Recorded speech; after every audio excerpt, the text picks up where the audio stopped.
지난주에 우리가 함께 말씀을 나눈 내용들 중에 우리는 사도 바울이 제3차 전도여행을 떠나서 이제 에베소에 머물면서 그곳에서 제자들을 만나게 되죠. 특별히 이 에베소의 제자들은 성령이 계심도 듣지 못했다 할 정도로 성경은 배웠으나 실제로 구원의 영이시고 인도자가 되시는, 그리고 우리를 하나님의 자녀로 확증해 주시는 성령의 계심을 알지 못했어요. 특별히 초대교회 성도들은 오순절 마가다락방의 성령의 임재하심과 강력한 권능, 이 권능을 통해서 복음이 더 효과적으로 전도되어지는 그러한 역사가 일어나는 현장들을 목격하죠. 그러니까 성령은 능력의 영으로 역사하셔요. 그래서 온갖 기적도 나타내고 역사를 하죠. 신학에서는 이 초대교회, 그러니까 초대교회 성경이 신약 성경이 완성되지 않은 그러한 상태에서 복음을 전하기 위해서 이 성령의 기적의 역사는 그때는 일어났다. 그러나 성경이 완성되어진 정경이 돼버리고 신약이 완전한 계시로 나타났을 때는 그 다음부터는 성령의 능력 행함, 이것이 나타나지 않는다라고 그렇게 가르쳐 왔어요. 그런데 20세기, 21세기 이렇게 넘으면서 전 세계적으로 부흥이 일어나는 것을 보면 성령의 능력이 나타나는 거예요. 특별히 우리 장로교에서는 이 성령의 능력 행함, 이것에 대해서 굉장히 부정적으로 우리 위의 세대 분들은 가르쳤어요. 그러나 우리나라에도 초대교회, 우리 한국의 초대교회 부흥사들이나 이런 분들 보면 기적의 역사들이 막 일어났단 말이죠. 그러니까 성경이 완성이 됐어도 전도가 일어나고 복음이 전해지는 그 자리에는 성령의 능력도 함께 나타났습니다. 그런데 그러한 성령의 능력이 단순히 오순절 계통, 순복음 계통에서만 일어나는 게 아니라 지금은 이 말씀과 함께 성령의 능력이 함께 나타났어요. 제가 순복음교회를 비판하는 건 아닙니다. 여의도 순복음교회가 한참 삼박자 축복, 몇중복음 이런 거 얘기하면서 성령의 능력 이에 대해서 굉장히 강조하고 복에 대한 것을 강조할 때 한동안 한국 교인들이 막 순복음 쪽으로 많이 몰려갔어요. 그런 것에 대한 그 갈증 이런 것들이 있었던 거죠. 그런데 IMF가 딱 터졌을 때, IMF 때 제가 정확한 수치는 기억이 안 나지만 이 여의도 순복음교회 교역자 숫자만 한 150명인가 200명이 잘렸다고 감원이 될 정도로 그만큼 성도 숫자가 확 줄었어요. 그때 당시에 우리 통합 측 교회에서 성령의 능력, 이 성령에 대한 부분을 같이 기도하면서 준비하고 했던 뜨겁게 나타났던 교회 중에 하나가 온누리교회예요.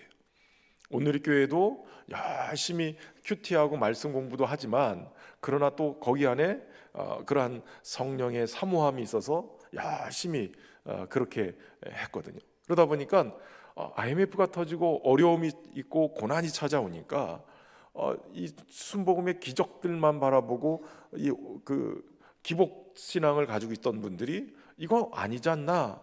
왜 이런 고난이 오는가? 그래서 어디로 옮겨졌냐면 장로교 쪽, 특별히 이 말씀과 함께 성령 운동이 같이 일어나는 그러한 쪽으로 움직이기 시작했어요. 그래서 이렇게 그 순복음도 요즘에는 신학적인 것들을 굉장히 강조가 되고 토대가 되어져서 지금은 순복음 교단들도, 오순절 계통의 교단들도 굉장히 말씀이 훈련이 되고 이렇게 됩니다. 그러니까 교단에 따라서 요즘은 굉장히 막 달라진 것 같은데 최근의 추세는 교단의 색깔도 중요하지만 교단 색깔보다 담임 목사 색깔이 굉장히 중요해요. 담임 목사가 어떤 신학의 바탕과 어떤 방향을 가지고 가느냐, 어떤 성령에 대해서 어떤 이해를 가지고 가느냐에 따라서 굉장히 교회의 색깔이, 신학적인 색깔이 완전히 다르거든요. 그런데 우리 최근에 저는 신학을 시작하면서 이제 앞으로 21세기 그 이후의 시대는 성령의 시대다. 말씀도 굉장히 중요한데 이 말씀을 깨닫게 하고 말씀이 삶으로 살아내게 하고 또 그 말씀대로 역사가 일어나는 것, 성령의 역사다. 성령을 알아야 되겠다. 그런 생각에 저도 굉장히 성령에 대한 고민들을 하고 연구하고 그랬습니다. 그런 과정들 속에 뭐 은사나 여러 가지 것들도 공부하게 되고 또 체험도 하게 되고 막 이렇게 돼서 어찌 보면 저의 성향이나 우리 말씀 안에 함께 나눌 때는 말씀도 굉장히 중요하게 축으로 잡지만 성령의 역사, 이것도 굉장히 중요한 축으로 가고 있어요. 그러니까 교회는 이게 뭐 어떤 교단의 특색 때문에 이것만 중요하다 이렇게 한쪽으로 치우쳐서는 안 돼요. 성경에 보면 말씀과 기도, 말씀과 성령 계속 수레바퀴가 같이 이렇게 굴러가는 것처럼 중요하게 이 부분이 있어야 되는 거예요. 그런데 에베소의 제자들은 말씀은 준비가 되는데 성령 체험이 없는 거예요. 성령의 능력 경험은 아니에요. 근데 사도 바울이 그들에게 손을 얹자, 기도하고 손을 얹자, 안수하자 성령이 임재하시고 그리고 방언으로 예언하고 뭐 이런 역사들이 일어나는데 12명쯤 됐다는 거예요. 12명쯤. 12명만 은혜 받고 성령 충만하면, 물론 마가의 다락방에는 120명이 은혜 받았거든요. 120명이니까 역사가 뒤집어지잖아요. 그런데 한 지역에서 12명만 성령 충만하고 은혜 받으면 지역이 뒤집어지는 역사가 일어나는 거예요. 저는 그 교회가 우리 신년교회가 됐으면 좋겠어요. 그 기적의 주인공들이 우리 모두가 됐으면 좋겠습니다. 금요 성령 집회가 그냥 뜨거운 은혜를 사모하는 성도들, 그리고 말씀의 깊이를 경험하는 성도들, 그래서 기도 속에서 하나님을 깊이 경험하는 그러한 역사들이 여기서 일어나기를 소망해요. 그러니까 기도하라고 해도 안 돼요. 성령이 역사하시고 은혜 주셔야지. 막 사모함이 일어나고 그 사모함이 간절함으로 나타나고, 그리고 또 그러다 보면 또 말씀이 막 달고 오묘한 깨달음의 역사들이 막 일어나기 시작하거든요. 저는 여기서 요 말 하는데 성령께서 역사하시면 요 말을 깊이 경험하게 만들어요. 깨닫는 은혜들이 있어요. 제가 하나만 전하면 열을 깨닫는 역사가 일어나게 되는 거예요. 그러니까 이게 굉장히 중요한 겁니다. 그런데 이들이 하나님의 성령을 경험하면서 새로운 하나님의 성령의 역사가 이 에베소에서 일어나기 시작하는데, 그와 함께 반대의 역사도 일어나죠. 무려 3개월 동안 회당에서 전도했으나 에베소 사람들의 마음이 더 굳어지고 완악해져서 하나님의 말씀을 대항하고 비방하기까지 하는데, 바울은 그런 상황이 벌어질 때 맞붙어서 함께 막 싸우지 않고 도리어 피했어요. 논쟁하는 걸 멈추고 자신을 비난하는 사람들과 싸우는 대신에 도리어 그들을 떠났어요. 나의 영적인 열정을 무너뜨리는 그 자리에 가서 도리어 막 부딪혀가지고 힘들어하지 말고 그 자리를 떠나는 거예요. 그리고 더 나아가서는 선택과 집중하는 사역을 했어요. 제자들을 내가 양육 가능하고 한 사람의 제자를 만드는 게 중요하다. 그래서 넓은 사람들을, 많은 사람들 대중으로 향한 그러한 사역보다는 한두 사람을 붙들고 제자 훈련하는 그러한 프로그램으로 진행을 했는데, 두란노 서원에서 2년 동안 강론하면서, 2년 정도면 웬만한 신학교 말씀 강좌 강의하는 거와 거의 비슷해요. 여러분 로마의 카타콤 이런 데 들어가 보면 로마의 박해를 피해서 굴을 뚫고 지하로 내려가서 그곳에서 신앙생활하죠. 거기서 신앙생활하는 그들이 목숨을 걸고 신앙생활하는, 걸리거나 밝혀지면 그냥 순교해야 되니까. 그래서 배교가 일어나지 않도록, 예수님을 모른다고 비난하고 반대로 배교하지 않도록 어느 정도로 새신자 훈련을 하냐면 세례문답 공부를 2년 동안 했어요. 2년 동안 세례 교육을 시키는 거예요. 그만큼 말씀 훈련, 교리 훈련 이런 걸 하는 거죠. 그렇게 해서 훈련이 돼야 성도들이 어디 나가서든지 신앙을 배신하지 않고 자신의 신앙 안에서 분명한 확신을 가지고 살게 되어지는 거예요. 그러니까 여러분 굉장히 중요해요. 한국교회 성도들이 이상하게 신천지나 이런 이단들이 오면 그냥 기가 죽어가지고, 왜냐하면 그 사람들이 달달달 애우는데 우리는 달달달 못 애우고 그럴까 하노라 뭐 이렇게 어정쩡하게 알고 있으니까 항상 속된 말로 쫄려요. 그런 사람들 만나면 쫄려가지고선 자꾸 문제가 돼요. 그래서 교회에서 제자 훈련하면 이런 것들을 잘 훈련 받으셔야 돼요. 그리고 이것이 우리는 사랑방에서 훈련을 또 하잖아요. 사랑방을 가지고선 말씀 훈련들을 커피 브레이크 성경 공부를 통해서 다시 되새김질하고 서로 삶을 나누고. 그러면 어떤 성경 구절이 제일 머릿속에 남으세요? 어떤 설교가 제일 많이 남으세요? 솔직히 제가 설교를 몇십 년 하면서 깨닫는 것은 하나는, 설교를 정말 제가 말씀을 깨달아서 작성하고 설교하고 말씀을 깨닫는데 깊이 경험하지 못하고 어느 정도 선에서 일상적으로 준비한 설교하고, 지금도 제가 깨달았고 깊이 경험하고 한 설교는요 20년 전에 한 설교도 머릿속에 남아있어요. 그 본문은 아직도 남아있어요. 그 머릿속에 그 설교를 다시 하라고 해도 그냥 머릿속에서 그대로 있어요. 제가 깨달으니까, 제가 은혜 받으니까 그런 거예요. 그 성도들도 매주마다 매일마다 말씀을 들어도 어떤 말씀을 깨닫게 되냐면, 내가 깨달은 말씀, 내가 체험한 말씀, 내가 은혜 받은 말씀이 내 안에 남아있는 거예요. 그러니까 전도를 사형리를 달달달 외워서 가서 전도도 할 수 있지만, 내게 주신 하나님의 말씀, 내가 깨닫고 내 안에 막 들어와 있는 내가 은혜 받은 말씀, 이거를 붙들고 전도를 해야 더 효과적이에요. 왜냐하면 전도는 성령이 역사하셔야 되니까. 그러니까 내 안에 계신 성령님이 네 안에 들어가서 네 안에 믿게 만드는 것이 이게 전도예요. 그 성령이 역사하셔야 영혼 구원의 역사가 일어나는 거예요. 그러니까 맨날 듣는 게 중요한 게 아니라 제자로서 하나님의 말씀을 정말 집중해서 깨닫고 내 안에 주시는 말씀을. 그래서 사실 사랑방 모임이 굉장히 중요한 게, 내게 주신 말씀, 삶을 나누면서 깨닫게 되는 이 말씀들, 이런 것들이 정리가 되면 이게 계속 누적이 되는 거예요. 그러니까 신천지든 뭐든 와도 쫄리지 않는 거예요. 말씀의 사람 되시기를 주의 이름으로 축원합니다.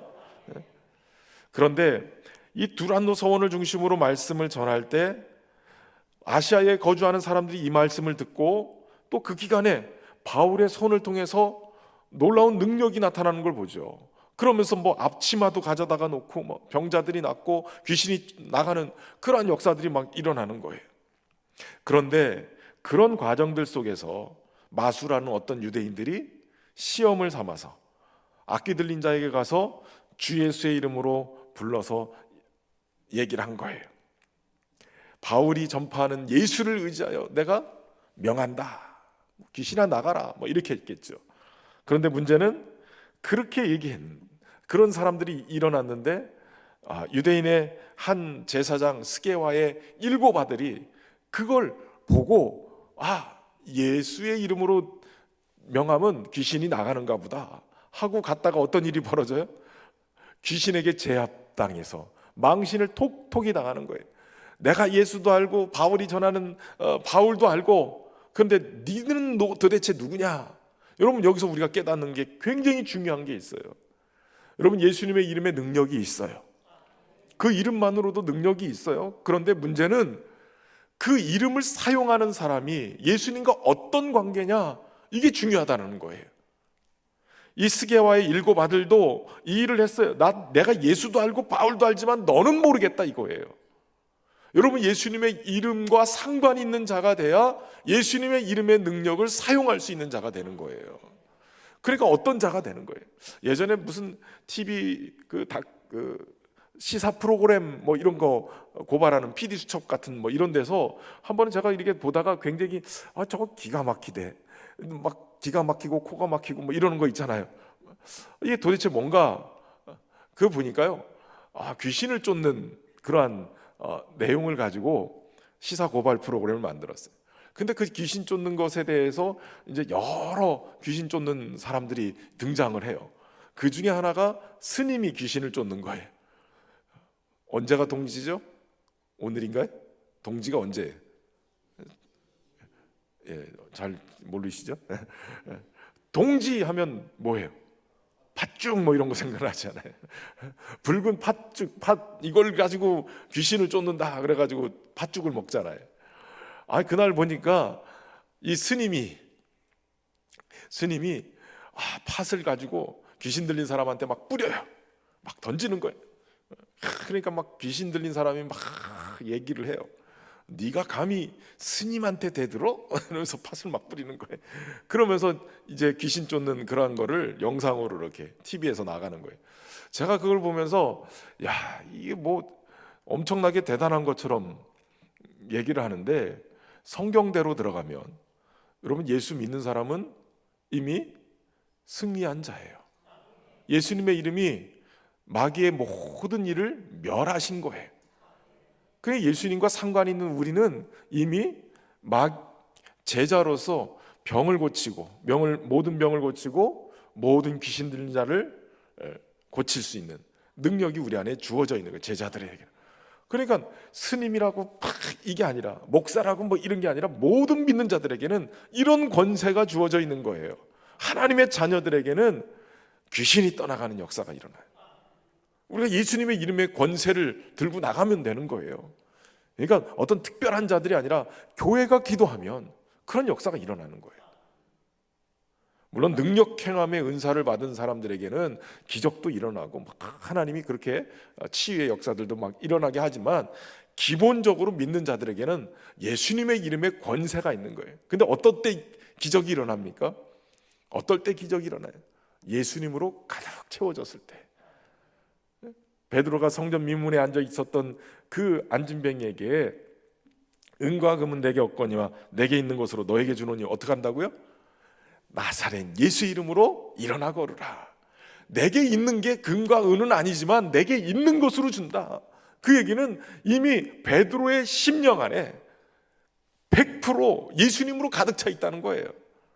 예수님으로 가득 차 있는 그에게 예수님의 이름은 능력이에요, 능력. 여러분, 우리가 예수님으로 가득 채워지면, 우리 신년교회가 예수님으로 가득 채워지면 그런 예수님의 이름의 능력이 나타나게 될 줄로 믿습니다. 마귀가 알아요. 마귀도 예수님을 알고 예수님의 사람도 알고, 그런데 너는 누구냐? 그렇게 물으면 어떻게 할 거냐 말이에요. 내가 딱 아는데 너는 누구냐? 너는 예수님과 무슨 관계냐? 라고 물을 때, 나는 예수님의 사람이다. 나는 죽고 예수로 사는 사람이다. 나는 예수로 가득 채워진, 예수로 충만한, 난 예수로 충만하네. 할렐루야. 연말 되면 자꾸 분주해가지고 예수님은 어디 가고 그냥 막 온갖 잡다한 것들이 막 머릿속에 가득 차 있고 내 마음을 가득 채워져 있는데, 뭐 이번 주일날 설교할 때 비워야 주님이 역사가 일어나는 거예요. 주님으로 채워져야 되는 거예요. 여러분, 예수님의 생명이 있는 자는 운명을 거슬러요. 운명. 그러니까 자꾸 무슨 사주팔자 보러 다니고 뭐 이런 거 하지 마세요. 연초에 돼가지고 연초에 뭐 보러 가요? 그 뭐라 그러지, 그 연초에 뭐 이렇게, 예? 도정비결 보셨어요? 연초만 되면 막 1년 운세 보고 토정비결 보고 막 이러는데, 여러분, 그거는 내 믿음을 어디다 두느냐, 이게 굉장히 중요한 거예요. 이게, 여러분, 예수 믿는 사람들은 신분이 바뀌었어요.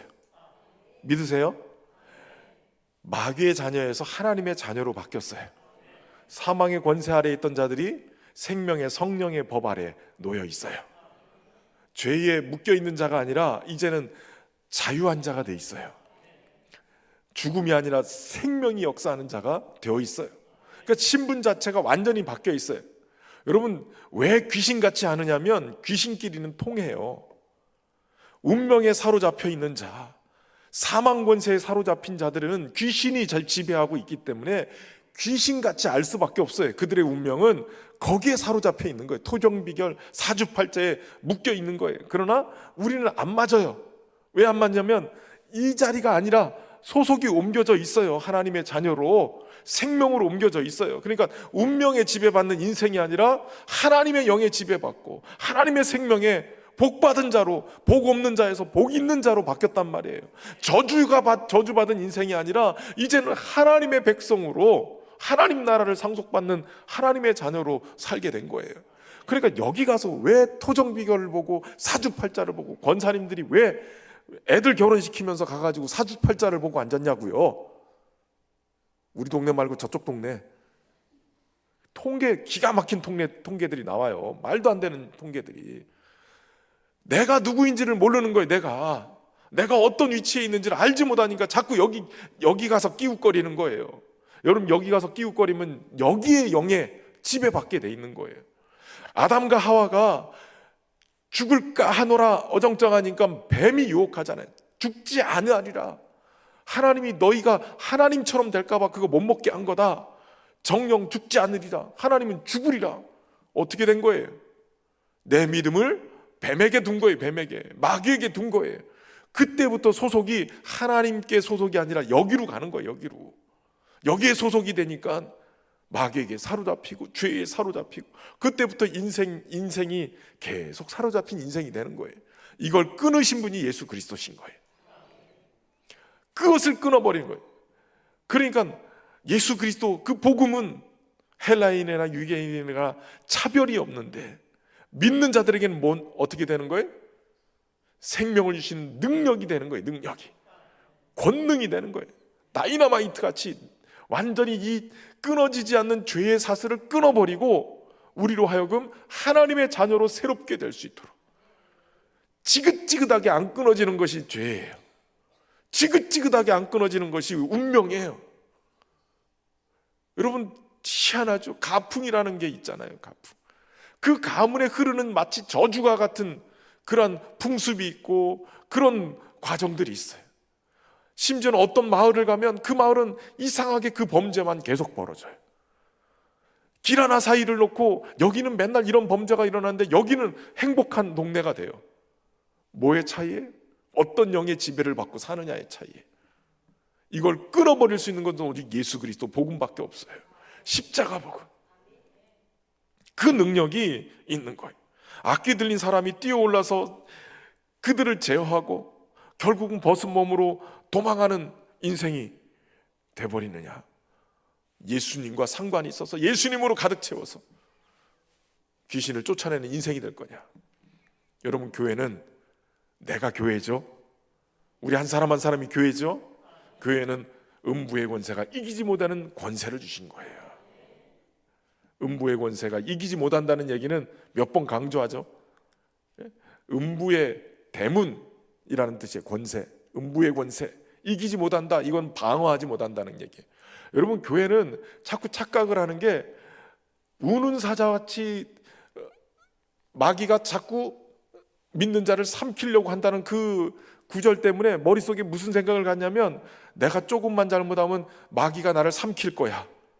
그래서 두려운 존재, 쫄아붙어 있는 존재예요. 그런데 베드로에게 주셨던 내가 네 교회를 네 반석 위에 세우리니 음부의 권세가 이기지 못한다, 이 말은 교회는 계속 잃어버린 영혼들, 마귀에게 사로잡힌 영혼들을 구하기 위해서 출동하는 거예요.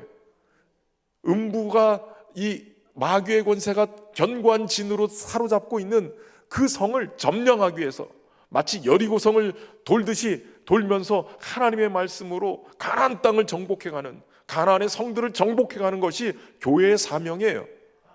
그러기 위해서 주신 것이 음부의 권세가 이기지 못하는 권세, 음부의 대문이 결코 방어할 수 없도록 우리가 때려 부시고 그 안에 있는 영혼들을 찾아낼 수 있는 권세, 이걸 교회에게 주셨단 말이에요. 그 권세가 얼마나 강력한 권세예요. 어떤 사람에게 이런 권세가 주어지냐? 예수로 충만한 사람, 하나님의 영으로 충만한 사람, 그런 역사가 일어나는 거예요. 그러니까 기적이 일어나고 하나님과 상관 있는 자들의 역사를 통해서 이런 일들이 일어나니까 마술을 행하던 사람들이 직접 목도를 하는 거죠. 이런 기적의 역사들이 일어나는 걸 보면서 예수님만이 참 하나님이시다. 그러면서 그들이 어떤 결단을 해요? 자신들이 가지고 있었던 책들을 다 갖다 놓고 불살라 버려요. 근데 그 책값을 계산하니까 은 5만이 됐다. 이 은 5만이라는 얘기는 한 사람의 200년치 월급이래요. 급료 200년치. 로마 군인의 월급으로 따지면 한 4,800에서 6,000명 정도의 일당이래요.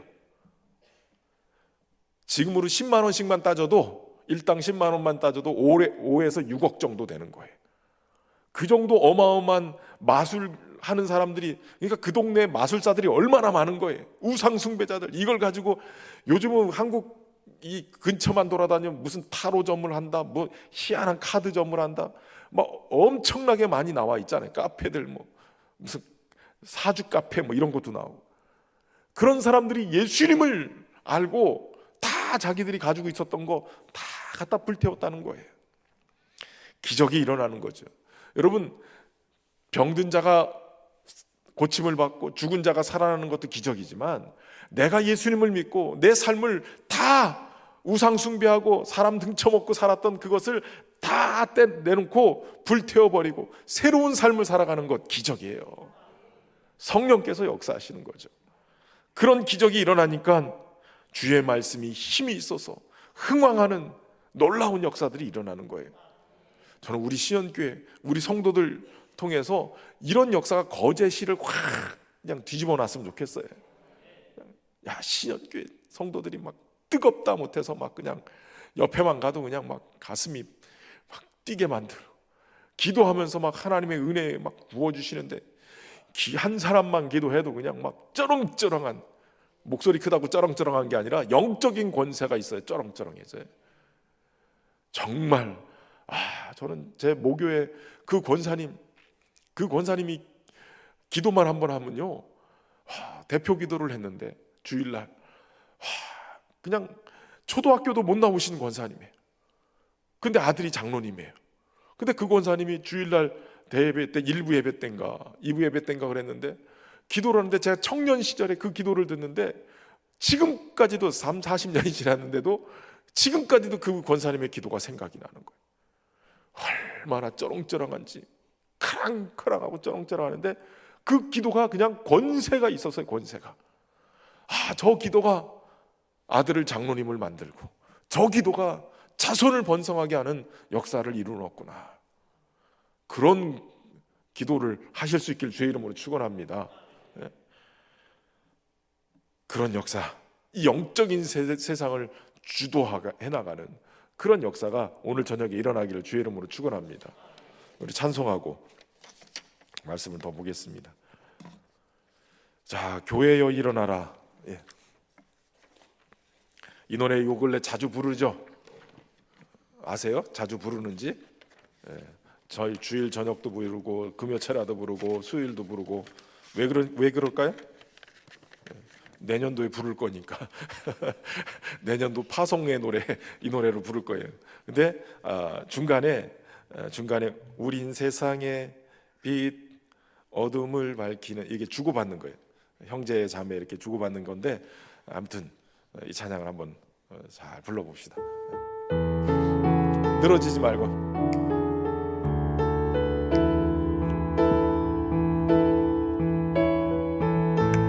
교회여 일어나라,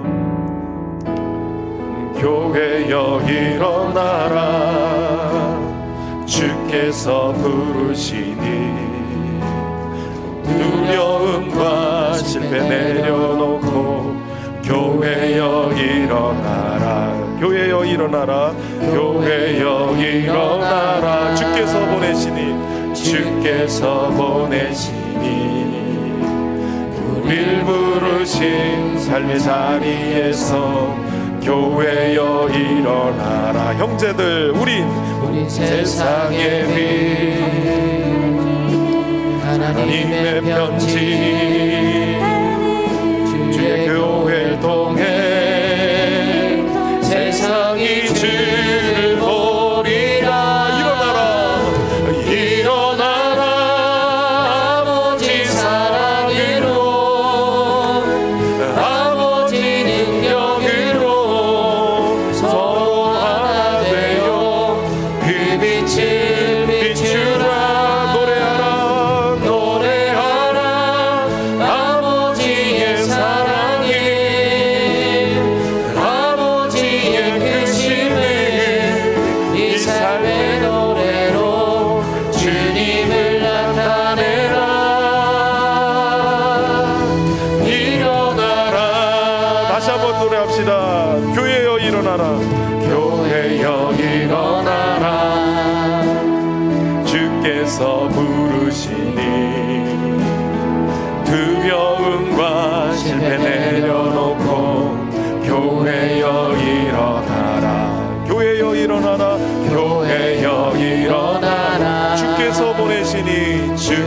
위해서 보내시니 우릴 부르신 삶의 자리에서 교회여 일어나라. 우리 형제들, 우린 세상의 빛, 하나님의 편지, 주의 교회를 통해 세상이 주를 보리라. 일어나라, 일어나라. 아버지 사랑으로, 아버지 능력으로 서로 하나 되어 그 빛을 비추라.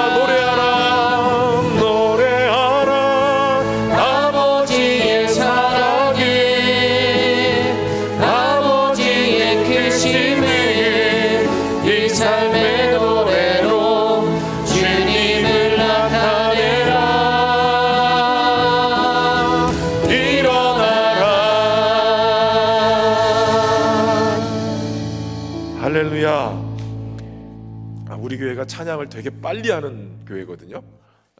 근데 코로나 이후에 마스크 쓰고 노래를 해서 그런지 하여튼 쭉쭉 쳐져가지고 제가 막 요즘 우리 목사님들한테 좀 빨리 하라고 제발 좀 빨리 하라고. 그래서 이 찬양도 잘못 부르면 쭉쭉 쳐져요. 교회여 일어나라 이렇게 부르면 안 돼요. 왈츠 부르듯이 쿵짝짝 스리살짝 막 이렇게 춤추듯이 불러야 이 찬양이 막 확 이렇게 일어나거든요. 나중에는 춤추면서 불러야 되겠다 싶은 생각이 드는데 이 찬양의 가사처럼 교회여 일어나라, 교회여 일어나. 아버지 사랑으로, 아버지 능력으로 우리 신현교회가 일어날 줄로 믿습니다. 지금도 일어나지만 확 일어나가지고 이 시대에 부흥이 어딨냐 그러는데 부흥이 왜 없어요? 하나님이 살아계시잖아요. 하나님이 교회를 여전히 통치하고 계시잖아요. 우리 주님이 여전히 역사하고 계시는데 뭐 성령의 역사가 신약이 나온 다음에는 끝쳤다? 아니에요. 지금도 아프리카 저 중남미 쪽에 교회들, 심지어는 최근에는 저 인도, 뭐 인도네시아 막 이런 쪽에는 막 기적이 일어나고 있어요. 놀라운 부흥의 역사들이 일어나고 있다고요. 하나님이 일하시면 되는 거예요. 우리가 주님의 역사를 다시 사모하며 나가면 되는 거죠.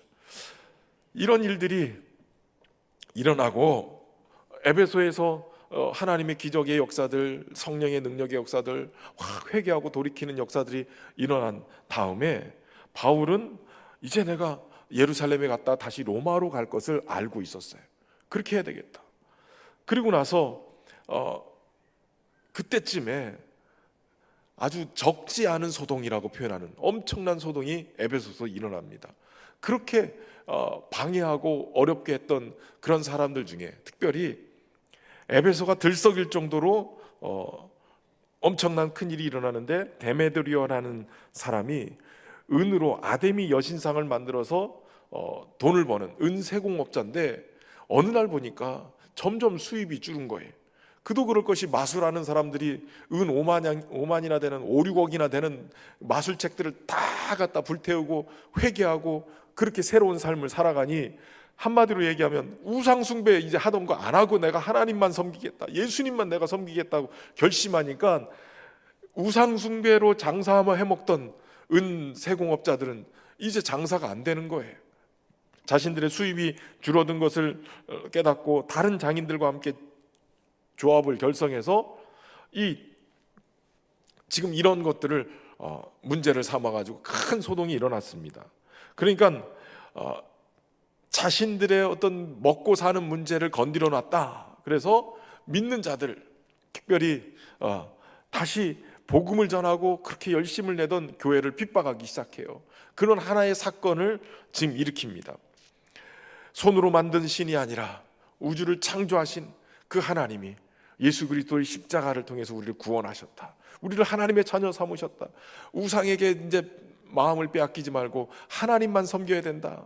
그래서 결국은 우상을 섬기지 않기로 결심하는 그것 때문에 자신들의 먹고 사는 문제가 어려움을 겪으니까 도리어 반란을, 이 큰 소요를 일으켜서 지금 문제를 삼고 있는 거예요. 여러분, 진리가 선포되고 마술사들이 마술책을 버리고 그들이 회개하고 주께로 돌아오는 역사가 있었다면 은세공업자들도 복음을 들었을 텐데 그들은 지금 복음에 반응하지 않고 자신들의 이익에 반응을 했어요. 이익이 줄어든 것에. 사실은 교회 안에서도 이게 제일 어려운 거예요. 교회 안에서 이 이익에 대한 문제, 이런 문제가 딱 건드려지면 교회 안에서도 이게 문제가 생겨요. 장사하는 것 때문에 교회를 나오는 사람도 있어요.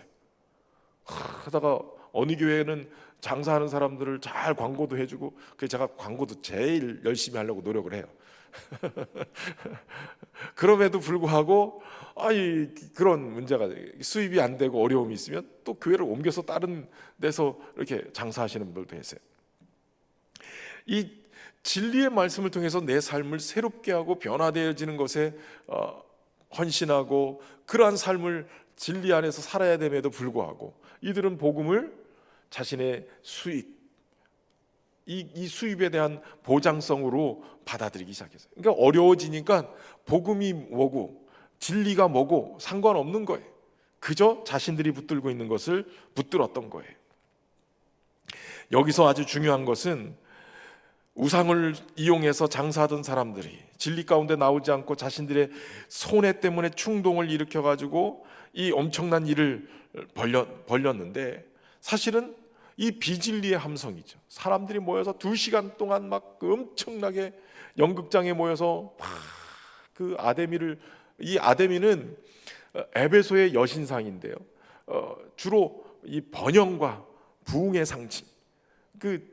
그러니까 마치 그 가나안 땅에 아세라와 같은 거예요. 바알과 아세라 할 때 이 풍요와 이 번영에 대한 그러한 모습으로 이렇게 해서 막 그 신상에 그 막 젖가슴이 막 수십 개가 막 달려 있는, 그래서 이 번영의 상징으로 막 나타나는 그러한 신상이에요. 근데 그것을 보면서 에베소 사람의 아데미여 하면서 크게 소동을 일으키는 거예요.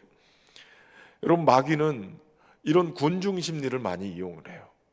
그래서 막 거기에 선동되다 보면 어느 순간인가 뭐 하는지도 모르고 같이 그냥 군중 심리에 쏠려서 그냥 감정도 격해지고 막 이러는 거예요.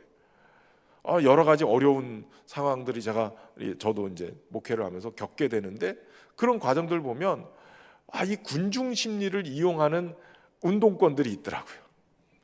제가 한번 경험한 것이 뭐였냐면, 교회 이제 어려움을, 이제 목사님에 대한 어려움 때문에 젊은 집사들이 딱 모였는데, 이 젊은 집사 7명이 다 뭐 하는 사람들이냐면 환경 운동하는 사람, 인권 운동하는 사람, 그리고 뭐 외국인 노동자 운동하는 사람, 이런 사람들이 중심이 돼서 모였어요. 그런데 어느 날 이 서로 이렇게 부딪히는 상황이 벌어졌어요. 근데 제가 암만 해도 안 되겠어서 한 사람한테 저 위에서 촬영을 해라. 이게 부딪히는 상황이 벌어서 혹시라도 이게 문제가 될 수 있기 때문에 촬영을 해놔라. 그래서 한 사람을 저 위에다가 배치를 해놓고, 제가 선임이었기 때문에 이 문제를 어떻게 해결할까. 그랬는데 한 사람이, 그 7명 중에 한 사람이 딱 나타나서 하다가 본인이 실수로 넘어졌어요. 실수로 넘어졌는데, 넘어지면서 어디를 탁 다쳤는데 피가 났어요. 자신이 넘어져가지고, 아무도 건든 사람 없어요. 자신이 넘어져가지고, 실수로 넘어져가지고 피가 났는데, 갑자기 사람들한테서 피 밀어 뭐 이러면서 마치 주변 사람들이 자신을 밀어서 내가 다친 것처럼 포장을 하고 반응을 하는 거예요. 그래가지고 갑자기 분위기를 험악하게 만드는 거예요. 소요를 일으키는데 군중 심리를 막 제가 그때 깨달았어요. 이런 이 문제를 일으키는 사람들은 이걸 이용하는구나. 피를 보게 만들고, 자기가 잘못해서 넘어졌는데 딴 사람이 막 자기를 해친 것처럼 과장을 하고. 그래서 제가 거기 사복경찰들도 와 있었고 막 이랬거든요. 사복경찰들도 다 알아요. 다 알고 상황들을. 이미 녹화를 해놨잖아요, 녹화를. 그래서 내가 가서 따졌어요. 다 녹화해놨다. 혼자 넘어지고 누가 밀었다고 그러고 막 이렇게 하냐. 그랬더니 깨갱 하더라고요. 여러분, 소요를 일으키는 사람들은 이 마귀의 이 역사를 막 해서 막 군중 심리를 이용해서 아닌 걸 그런 것처럼 거짓으로 막 꾸미고 과장을 하는 거예요. 이 교회에 이런 것들이 들어오면 진리의 영이 역사하지 않고 이 거짓의 영이 역사하면 이렇게 될 수도 있구나.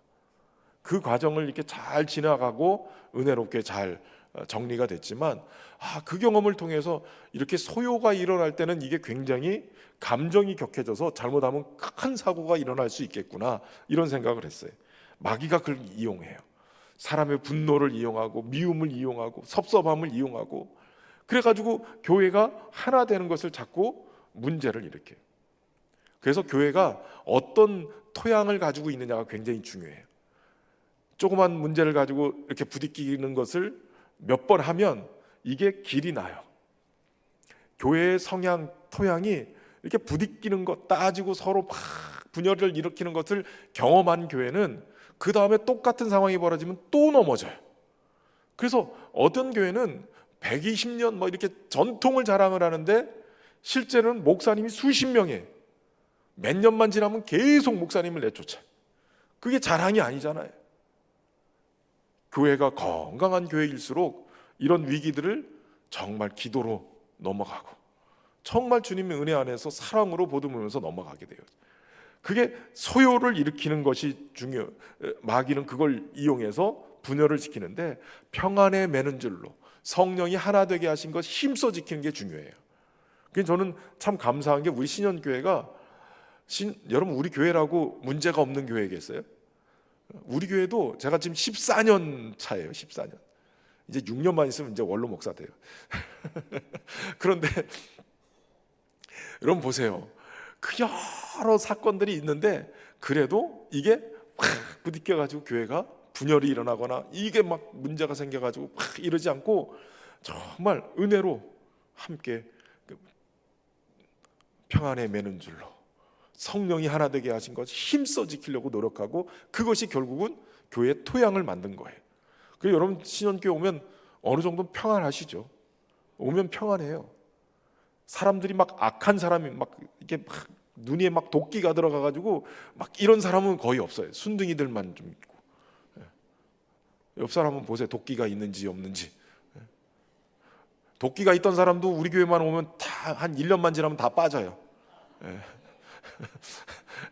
그래서 제가 주변 교회에서 어려움을 겪고 오신 분들이 우리 교회 와서 은혜 받고 막 힘 얻었고 막 이러는 모습을 보면 그게 얼마나 감사한지 몰라요. 교회가 그런 토양 안에서 있으면 성도들이 정말 은혜 받아요. 제일 중요한 건 목사가 도끼가 없어야 돼요. 그럼 목사도 그 분열 앞에 그런 막 소동 앞에 막 이렇게 들어가면 목사도 독해져요. 그렇지 않겠어요? 사람인데 막 자신을 공격하고 막 힘들게 하고 어렵게 하고 그런 모습들을 경험하면 사실 저도 막 어떨 줄 모르겠어요. 저는 트리플 A형이라 작은 거 가지고도 막 굉장히 스트레스 받는 스타일이거든요.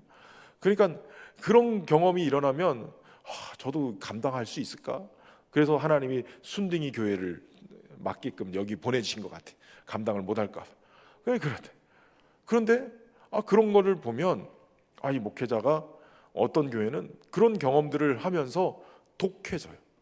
자신을 방어하기 위한 방어 기제도 막 작동을 하고 막 같이 맞붙어 가지고 막 이렇게 하다 보면 쌈딱이 돼요. 쌈딱이. 그러면 어떤 상황이 벌어지냐면 설교가 독을 담아서 설교를 해요. 저희 집사람하고 저는 평생 기도가 뭐냐면, 하나님 설교에 독을 담지 않도록, 그 설교의 말씀을 듣고 우리 성도들이 은혜를 받고 그 영의 양식을 채워서 건강해져야 되는데, 목사가 설교에 독을 담아버리면 성도들이 독기를 품게 되고 독해지는 거예요. 그러니까 어찌됐든 간에 은혜 받고 건강한 모습을 할 수 있도록 설교에 은혜를 담으려고 저는 노력을 해요. 복음 담으려고 노력을 하고. 예수님만 담으면 되잖아요. 예수님만 담으면. 그냥 그런 거예요. 여러분, 사람들은 목소리 큰 사람이 이긴다고 생각하지만 사실은 진리 가운데 서 있는 사람이 이기는 거예요.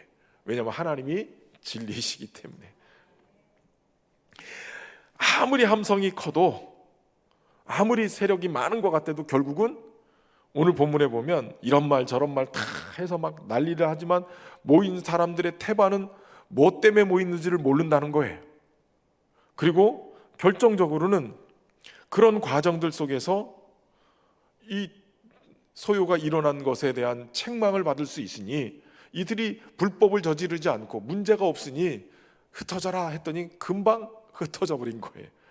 2시간을 목이 터져라고 외치고 그렇게 막 사람을 죽일 것처럼 난리를 쳤던 그들이 왜 모였는지도 모르고 몇몇 주동자들에 의해서 소요가 일어났고 결국은 아무 일도 아니었던 것처럼 흩어지는 일이 벌어지는 거예요. 여러분, 이런 것에 흔들려 버리면 안 돼요. 이런 것에 휩쓸리면 안 돼요. 특별히 교회 안에서도 군중 심리에 의해서 은혜 받았다고 착각하는 경우가 있어요. 여러분, 막 잔뜩 모여가지고 막 우리 청소년들, 청년들 막 모여서 막 집회하면 경배와 찬양 막 이런 찬양 집회하면 막 같이 뛰어요. 근데 왜 뛰는지 몰라요. 애들이 뛰니까, 애들이 막 앞에 나가니까 같이 나와서 뛰어요. 하여튼 희한하게 우리 교회는 또 우리 청소년들이 청소년 집회를 가서 자꾸 뛰는 거를 연습을 해놔가지고 왜 뛰는지 하여튼 뛰는 거예요. 왜 뛰는 거예요? 무조건 뛰어요. 무조건 뛰어. 뛰는 것도 분명히 성경적으로 알아야지. 성경에서는 춤을 추다, 이게 방방 뛰다, 빙빙 돌다 이런 뜻을 가지고 있어요. 찬양 중에 제일 강력한 찬양은 우리의 마음을 움직이고 성령의 임재를 깊이 경험하는 것은 춤을 추며 찬양하는 거거든요. 한국 사람들은 춤을 못 춰요.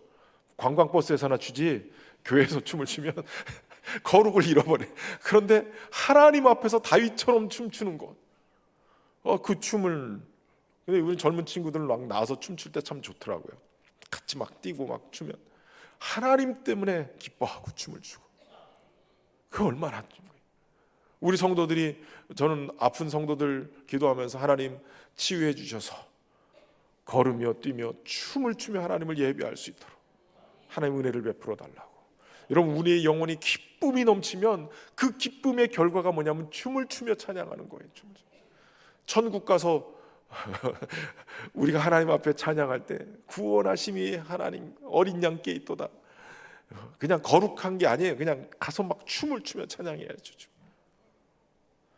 그래서 어떤 면에서는 어른들보다 우리 아이들이 춤을 추며 찬양하는 게 굉장히 효과적인데, 왜 추는지 모르고 남들 뛰니까 무조건 뛰면 안 되고, 찬양하는 그런 모습들이 군중 심리에 휩쓸려서가 아니라 정말 내가 주님을 기뻐하고 주님을 경험하는, 그래서 주님을 예배하는 찬양이죠. 여러분, 찬양은 2가지 찬양이 있어요. 하나님이 하신 것 때문에 내가 하나님을 높여드리는 찬양. 그러나 하나님이 어떤 분인 걸 내가 알기 때문에 이분이 지금 내 상황이 그렇지 않는다 할지라도 믿음으로 올려드리는 찬양이 있어요. 그러니까 결과 때문에 감사하며 찬양하는 게 있고, 앞으로 이루어질 걸 믿고 믿음으로 고백하는 찬양이 있어요.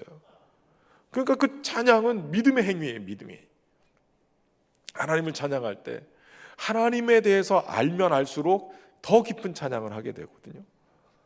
그 신앙의 고백이 그 안에 일어나는 거예요. 군중 심리가 아니라 내가 만난 하나님. 그래서 내 마음 속에서부터 깊은 그 고백 속에서 하나님을 높여드리는 거예요.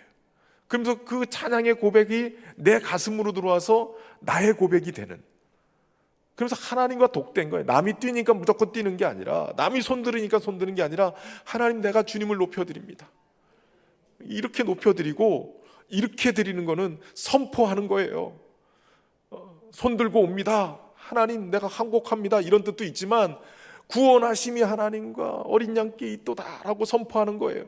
그 선포는 나에게도 선포하지만 믿지 않는 자들, 이곳에 있는 자들, 온 우주에 선포하는 거예요. 우리 그리스도, 예수 그리스도만이 구세주다, 하나님만이 나의 왕이십니다. 이런 선포를 내 믿음으로 고백을 해야죠. 그때 역사가 일어나는 거예요. 그러니까 군중 심리에 의해서 고백할 수도 있겠지만, 군중 심리가 아니라 그 군중 속에서 나만의 찬양, 나만의 고백을 올려드릴 수 있어야 된다는 거예요. 그런 고백 앞에 온전히 설 때 하나님께서 초대교회 이 위기 속에서 건져내시고, 그 위기 속에서도 여전히 우리의 믿음을 견고하게 세워서 이 에베소 교회가 더 귀하게 세워지게 만드시는 거예요. 여러분, 하나님의 은혜 앞에서 우리의 신앙을 다시 한번 점검하고 군중 심리가 아니라 진리 가운데서 바르게 믿음을 고백하고 있는지 고백하고 주님 앞에 나갈 수 있기를 주님의 이름으로 축복합니다. 아멘.